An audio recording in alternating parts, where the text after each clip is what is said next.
Bienvenue dans l'essentiel du dessous des cartes. Aujourd'hui, on commence par aller dans la région de Koursk, en Russie, partiellement occupée depuis août dernier par l'armée ukrainienne, qui y serait ces derniers jours en grande difficulté avec cette visite, il y a une semaine, de Vladimir Poutine en treillis militaire. La tenue est inhabituelle, de même que les visites du dirigeant russe sur le front, au moment où l'attention médiatique est portée sur Donald Trump et sur ses tractations avec Moscou et Kiev pour obtenir un cessez-le-feu. Poutine envoie par cette image et cette tenue vestimentaire un message clair. Il est un chef de guerre, d'abord et avant tout, qui n'est pas pressé de faire la paix à n'importe quel prix. L'occasion pour nous de mesurer à quel point c'est toute l'économie russe qui est tournée à plein régime vers cet effort de guerre, même si cela a un prix, vous allez voir, sortons nos cartes. 2025, la Russie bat ses propres records de dépenses militaires. Près de 40% du budget fédéral est consacré à la défense et la sécurité nationale, soit presque 10% du PIB. Moscou prévoit de recruter 350 000 militaires supplémentaires pour atteindre un total de 1,5 million de soldats et d'officiers.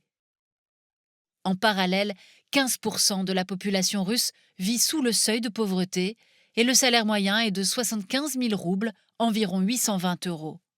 Aussi, quand le gouvernement russe propose aux soldats un salaire minimum de 210 000 roubles, soit un peu plus de 2 300 euros, la rémunération est plus qu'attractive.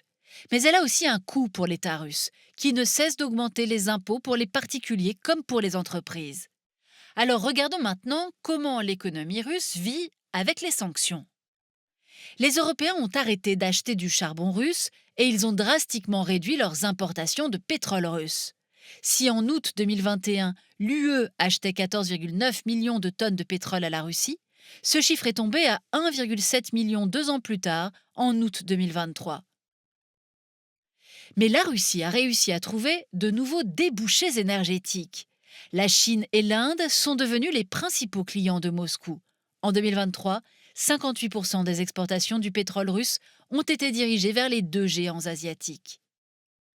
Pour continuer à exporter librement son pétrole, la Russie achète de vieux tankers et les fait naviguer sous un pavillon de complaisance afin de pouvoir contourner les sanctions.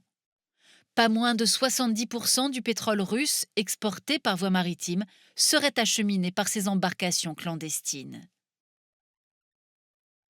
En parallèle, la Russie est confrontée à une spirale inflationniste.